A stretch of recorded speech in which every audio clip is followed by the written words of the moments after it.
नमस्कार, ज्ञानगंगा भारत या यूट्यूब चॅनलवर आपल्या सगळ्यांचे हार्दिक स्वागत आहे.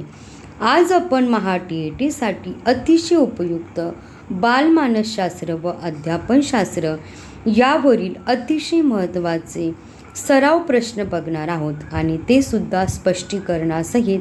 आणि या सराव प्रश्नाचा तुम्हाला येत्या TET आणि CTET परीक्षेसाठी नक्कीच फायदा होणार आहे. त्यासाठी व्हिडिओ तुम्ही पूर्ण बघा. चला तर आपण प्रश्न बघूया. खालीलपैकी कोणती अवस्था पियाजे यांच्या मते तार्किक विचाराची सुरुवात दर्शवते, परंतु मूल केवळ मूर्त वस्तूंच्या बाबतीतच विचार करू शकते? तर या प्रश्नाचे बरोबर उत्तर आहे पर्याय क्रमांक 3, मूर्त क्रियात्मक अवस्था. 7 ते 11 वर्ष वयोगटातील मुले या अवस्थेत असतात. ते तर्कशुद्ध विचार करू शकतात, पण त्यांच्यासमोर वस्तू प्रत्यक्ष असणे आवश्यक असते. प्रश्न क्रमांक 2, लेव वायगस्की यांच्या सिद्धांतात स्काफोल्डिंग तात्पुरता आधार म्हणजे काय? तर या प्रश्नाचे बरोबर उत्तर आहे पर्याय क्रमांक 2, मुलाला नवीन कौशल्य शिकताना प्रौढाद्वारे दिलेली तात्पुरती मदत. जेव्हा मूल एखादी गोष्ट शिकत असते तेव्हा शिक्षक किंवा पालक त्याला सुरुवातीला जी मदत किंवा संकेत देतात त्याला स्काफोल्डिंग म्हणतात. प्रश्न क्रमांक 3, लॉरेन्स कोलबर्ग यांच्या मते मूल चांगला मुलगा, चांगली मुलगी या अभिमुखतेमध्ये कोणत्या नैतिक पातळीवर असते? तर या प्रश्नाचे बरोबर उत्तर आहे पर्याय क्रमांक 2, पारंपरिक पातळी. या टप्प्यावर मुले इतरांशी मान्यता मिळवण्यासाठी आणि समाजात चांगला दिसण्यासाठी नियमांचे पालन करतात.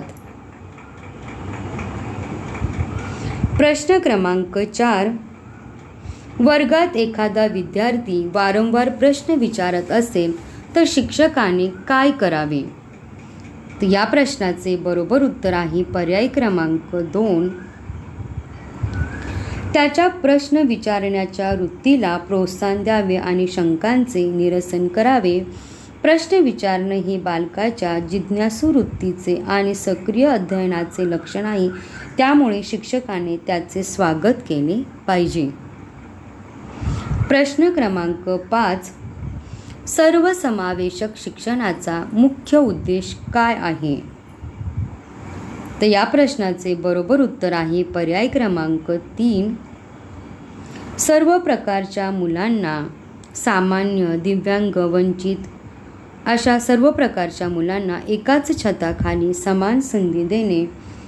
सर्वसमावेशक शिक्षण म्हणजे कोणत्याही भेदभावाशिवाय प्रत्येक बालकाला नियमित शाळेत शिकण्याचा अधिकार देणे. प्रश्न क्रमांक 6, एका विद्यार्थ्याला गणितीय आकडेमोड करताना, संख्यांची बेरीज वजाबाकी करताना आणि गणिती चिन्हे समजून घेण्यात तीव्र अडचण येते. त्याला खालीलपैकी कोणता विकार असण्याची शक्यता आहे?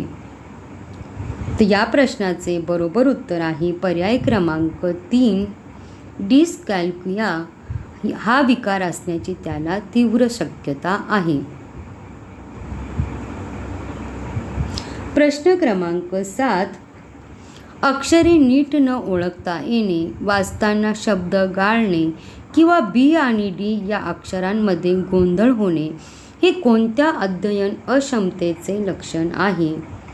तर या प्रश्नाचे बरोबर उत्तर आहे पर्याय क्रमांक 1, तर त्या मुलाला डिस्लेक्सिया हा विकार आहे. प्रश्न क्रमांक 8, जर एखाद्या विद्यार्थ्याचे हस्ताक्षर अत्यंत खराब असेल आणि त्याला पेन्सिल पकडण्यात किंवा सरळ रेषेत लिहिण्यात शारीरिक समन्वय साधता येत नसेल तर तो कशाने ग्रस्त आहे? तर या प्रश्नाचे बरोबर उत्तर आहे पर्याय क्रमांक 2, डिस्ग्राफिया या विकाराने तो बालक ग्रस्त आहे. प्रश्न क्रमांक 9. शिक्षिका वर्गात पाहते की एक मूल एका जागेवर शांत बसू शकत नाही, खूप चंचल आहे. त्याचे लक्ष सतत विचलित होते आणि ते शिक्षकाचे बोलणे पूर्ण न ऐकताच मध्येच बोलते. या मुलांमध्ये कोणते लक्षण दिसून येते? तर या प्रश्नाचे बरोबर उत्तर आहे पर्याय क्रमांक 3. अवधान कमतरता अतिचंचलता विकार हा विकार त्या मुलांमध्ये दिसून येतो. प्रश्न क्रमांक 10. भाषा आणि संभाषणाशी संबंधित अक्षतेला ज्यामध्ये मूल स्वतःचे विचार व्यक्त करू शकत नाही किंवा इतरांचे बोलणे समजू शकत नाही त्याला काय म्हणतात? तर या प्रश्नाचे बरोबर उत्तर आहे पर्याय क्रमांक 3. अफेशिया किंवा डिस्पेशिया असे म्हणतात. मेंदूला दुखापत झाल्यामुळे किंवा इतर कारणामुळे भाषा समजण्यात किंवा बोलण्यात येणाऱ्या अडथळ्याला अफेशिया असे म्हणतात. प्रश्न क्रमांक 11. बालविकासाच्या कोणत्या अवस्थेला हरलॉक यांनी टोळीपूर्व अवस्था आणि खेळण्याचे वय असे म्हटले आहे? तर या प्रश्नाचे बरोबर उत्तर आहे पर्याय क्रमांक 2. पूर्व बाल्य अवस्था. 2 ते 6 वर्ष या वयोगटाला पूर्व बाल्य अवस्था म्हणतात. या काळात मुले खेळण्यासोबत जास्त वेळ घालवतात आणि त्यांची भाषा झपाट्याने विकसित होते. प्रश्न क्रमांक 12. वादळ आणि तणावाचा काळ असे स्टेनली हॉल यांनी विकासाच्या कोणत्या अवस्थेचे वर्णन केलेले आहे? तर या प्रश्नाचे बरोबर उत्तर आहे पर्याय क्रमांक 3. किशोर अवस्था किंवा कुमार अवस्था. 12 ते 18 वर्ष वयोगटात शरीरात आणि मनात तीव्र संप्रेरकीय बदल होत असल्याने मुलांमध्ये भावनिक वादळे निर्माण होतात. प्रश्न क्रमांक 13. टोळी अवस्था ही बालविकासाच्या कोणत्या टप्प्याचे मुख्य वैशिष्ट्य आहे जिथे मूल आपल्या मित्रांच्या गटाला कुटुंबापेक्षा जास्त महत्त्व देऊ लागते? तर या प्रश्नाचे बरोबर उत्तर आहे पर्याय क्रमांक 2. उत्तर बाल्य अवस्था. 6 ते 11 वर्ष या वयोगटात मुले शाळेत जातात आणि आपले स्वतःचे मित्रमंडळ बनवून सामाजिकरण शिकतात. प्रश्न क्रमांक 14. मानवी विकासाची सुरुवात खालीलपैकी कोणत्या क्षणापासून किंवा अवस्थेपासून होते? तर या प्रश्नाचे बरोबर उत्तर आहे पर्याय क्रमांक 2. गर्भधारणेपासून. बालकाचा विकास हा आईच्या गर्भात असल्यापासूनच सुरू होतो आणि मृत्यूपर्यंत अखंड चालतो. प्रश्न क्रमांक 15. ॲनोरेक्सिया नर्व्हसा हा खाण्याशी संबंधित विकार सामान्यतः विकासाच्या कोणत्या अवस्थेत आणि कोणामध्ये जास्त आढळतो? तर या प्रश्नाचे बरोबर उत्तर आहे पर्याय क्रमांक 2. किशोर अवस्थेतील मुलींमध्ये. या अवस्थेत मुली आपल्या शरीराच्या आकाराबद्दल अतिसंवेदनशील असतात. वजन वाढले की या भीतीने त्या खूप कमी जेवतात. या मानसिक विकाराला ॲनोरेक्सिया नर्व्हसा म्हणतात. प्रश्न क्रमांक 16. अध्यापन अध्ययन प्रक्रिया सुरू असताना विद्यार्थ्याच्या अडचणी शोधण्यासाठी आणि त्यांच्यात सुधारणा करण्यासाठी शिक्षकाद्वारे जे मूल्यमापन केले जाते त्याला काय म्हणतात? तर या प्रश्नाचे बरोबर उत्तर आहे पर्याय क्रमांक 1. आकारिक मूल्यमापन. वर्गात शिकवत असताना किंवा घटक संपल्यावर विद्यार्थ्याची प्रगती तपासण्यासाठी आणि सुधारणेला वाव देण्यासाठी आकारिक मूल्यमापन केले जाते. प्रश्न क्रमांक 17. सत्राच्या शेवटी विद्यार्थ्याला श्रेणी किंवा गुण देण्यासाठी आणि पुढील वर्गात बढती देण्यासाठी जे मूल्यमापन केले जाते ते कोणत्या प्रकारचे असते? तर या प्रश्नाचे बरोबर उत्तर आहे पर्याय क्रमांक 2. संकलित मूल्यमापन. हे मूल्यमापन शेवटी केले जाते. याचे मुख्य उद्दिष्ट विद्यार्थ्याच्या अंतिम कामगिरीचे मापन करणे हे असते. प्रश्न क्रमांक 18. विद्यार्थ्याच्या शैक्षणिक क्षेत्रासोबतच सहशैक्षणिक क्षेत्राचेही उदाहरणार्थ कला, क्रीडा, वर्तन मूल्यमापन करण्याच्या पद्धतीला काय म्हणतात? तर या प्रश्नाचे बरोबर उत्तर आहे पर्याय क्रमांक 4. सातत्यपूर्ण सर्वंकष मूल्यमापन. याचा उद्देश विद्यार्थ्याच्या व्यक्तिमत्त्वाच्या सर्व बाजूने बुद्धी, शरीर, भावना याचे वर्षभर मूल्यमापन करणे हा आहे. प्रश्न क्रमांक 19. विद्यार्थ्याला अध्ययनात नेमक्या कोणत्या संकल्पनेत अडचण येत आहे किंवा त्याच्या मागे पडण्याची अचूक कारणे शोधण्यासाठी शिक्षकाने कोणती चाचणी द्यावी? तर या प्रश्नाचे बरोबर उत्तर आहे पर्याय क्रमांक 2. नैदानिक चाचणी. जसे डॉक्टर रोगांचे निदान करतात तसेच शिक्षक विद्यार्थ्याच्या शैक्षणिक समस्यांची, चुकांची नेमकी कारणे शोधण्यासाठी नैदानिक म्हणजे निदान चाचणी घेतात. प्रश्न क्रमांक 20. विद्यार्थ्याच्या वर्षभरातील उत्कृष्ट कामगिरी, चित्रे, प्रकल्प आणि महत्त्वाच्या नोंदींचा संग्रह ज्या फाईलमध्ये केला जातो त्या मूल्यमापन साधनांचे नाव काय? तर या प्रश्नाचे बरोबर उत्तर आहे पर्याय क्रमांक 1. पोर्टफोलिओ. पोर्टफोलिओ म्हणजे विद्यार्थ्याच्या कामाचा किंवा प्रगतीचा पुरावा असणारा एक पद्धतशीर संग्रह होय.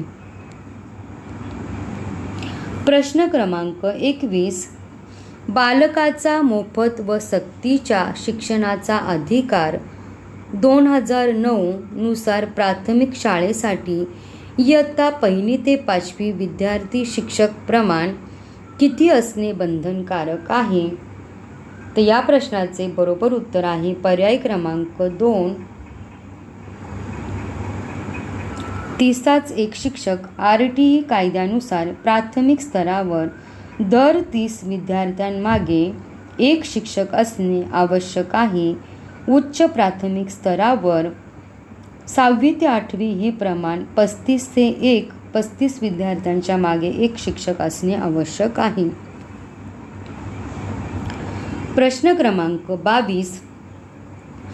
RTE कायदा 2009 नुसार खाजगी विनाअनुदानित शाळांमध्ये आर्थिक आणि सामाजिकदृष्ट्या वंचित घटकातील मुलांसाठी किती टक्के जागा राखीव ठेवण्याची तरतूद आहे? तर या प्रश्नाचे बरोबर उत्तर आहे पर्याय क्रमांक 3. 25%. RTEच्या कलम 12(1)(c) नुसार पहिल्या इयत्तेत किंवा पूर्व प्राथमिक स्तरावर 25% जागा वंचित व दुर्बल घटकासाठी राखीव ठेवाव्या लागतात. प्रश्न क्रमांक 23. राष्ट्रीय शैक्षणिक धोरण 2020 ने पूर्वीच्या 10+2 या शालेय आकृती बंधनाच्या जागी कोणता नवीन आकृतिबंध स्वीकारला आहे? तर या प्रश्नाचे बरोबर उत्तर आहे पर्याय क्रमांक 1. 5+3+3+4.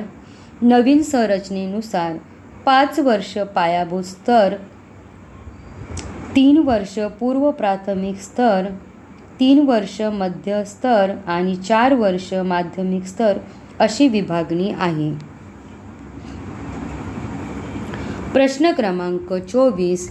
NEP 2020 नुसार व्यावसायिक शिक्षण आणि कोडिंगचे धडे विद्यार्थ्यांना कोणत्या इयत्तेपासून सुरू केले जातील?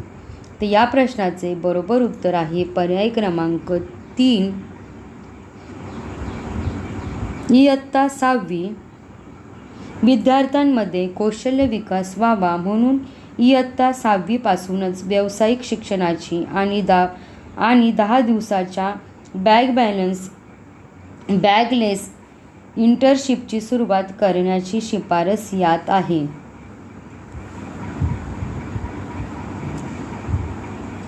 प्रश्न क्रमांक 25.